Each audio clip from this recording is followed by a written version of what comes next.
오늘부터 단계적 일상 회복 1단계가 시작됐습니다. 사적 모임 인원이 수도권의 경우 10명, 비수도권은 12명으로 늘었는데요. 기대와 함께 감염 확산에 대한 우려도 교차하고 있습니다. 일상 회복을 향한 첫걸음, 도심 상권 모습은 어떤지 현장 취재기자 연결해 보도록 하겠습니다. 이훈총 기자. 경기 부천 신중동 먹자골목에 나와 있습니다. 네, 단계적 일상 회복 1단계 시행된 첫날입니다. 분위기 어떻습니까?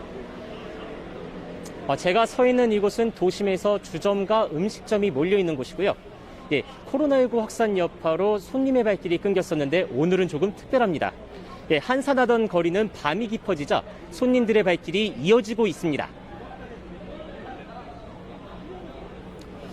자, 이번 조치에 대한 현장 반응도 궁금합니다. 어떻게 보고 있습니까? 업주들은 이제서야 숨통이 트였다고 말하고 있고, 그리고 가게를 찾은 손님들은 정부 조치를 환영했습니다. 하지만 다른 의견을 가진 시민들도 있었습니다. 감염 확산에 우려된다며 걱정하는 시민들도 있었습니다. 현장의 목소리 직접 들어보겠습니다.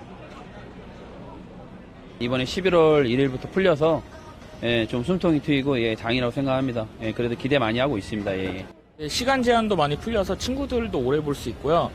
외국 사례도 많이 기사로 접하고 있고 해서 되도록이면 조금 더 이게 좀 늦게 됐으면 좋겠어요. 이번 일상회복 1단계 핵심은 생업시설 운영시간 전면 해제입니다. 단 노래주점 등 유흥시설은 24시까지 영업을 제한하고 있습니다. 감염 고위험 시설은 접종 여부와 음성 여부를 확인하는 방역 패스를 도입해야 합니다. 방역 패스는 노래 연습장과 실내 체육시설 등 13만 개 시설에 입장하거나 의료기관과 요양장애시설에서 환자 또는 입소자를 면회할 때 사용하게 됩니다. 정부는 오늘 생업시설을 시작으로 6주간 간격을 두고 대규모 행사 사적 모임 순으로 규제를 풀어갈 계획입니다. 또 전국 유치원, 초중고등학교도 오는 18일 수능을 끝마치고 22일부터는 1년 8개월 만에 매일 등교를 시작합니다. 지금까지 경기 부천 신중동 먹자골목에서 OBS 뉴스 유은총입니다. 보신 것처럼 단계적 일상 회복이 시작되면서 감염 확산을 우려하는 목소리도 커지고 있는데요. 정부는 앞으로 하루 확진자 수가 현재보다 두세 배 증가할 것으로 내다봤습니다. 이재상 기자입니다. 경기 부천시의 요양원에서 새로운 집단 감염이 확인됐습니다. 어제 하루 입소자 18명과 요양보호사 2명 등 모두 20명이 확진 판정을 받았습니다.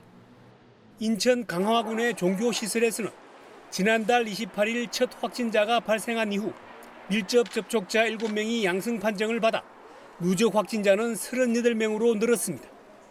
0시 기준 코로나19 신규 확진자는 1,686명입니다. 주말과 휴일 검사 건수 감소 영향으로 닷새 만에 다시 1,000명대로 내려왔습니다. 수도권에서 80%에 가까운 확진자가 나오면서 수도권 집중 현상은 계속되고 있습니다.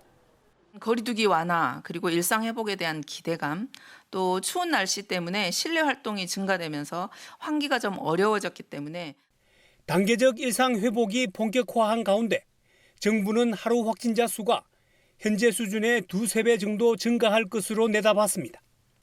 현재 의료 체계에서는 일일 확진자 5,000명을 감당할 수 있는 한계치로 예상했습니다. 만약 유행 규모가 급증해 확진자가 10,000명 정도에 이르게 되면 일상 회복 과정을 중단하고 비상조치에 들어가게 된다고 설명했습니다. 오늘부터 12살에서 15살에 대한 백신 접종이 시작됐습니다. 초등학교 6학년부터 중학교 3학년이 대상으로 오는 27일까지 화이자 백신을 접종받습니다. 백신 2차 접종 완료자는 3,868만여 명으로 접종 완료율은 75.3%로 집계됐습니다. OBS 뉴스 이재상입니다.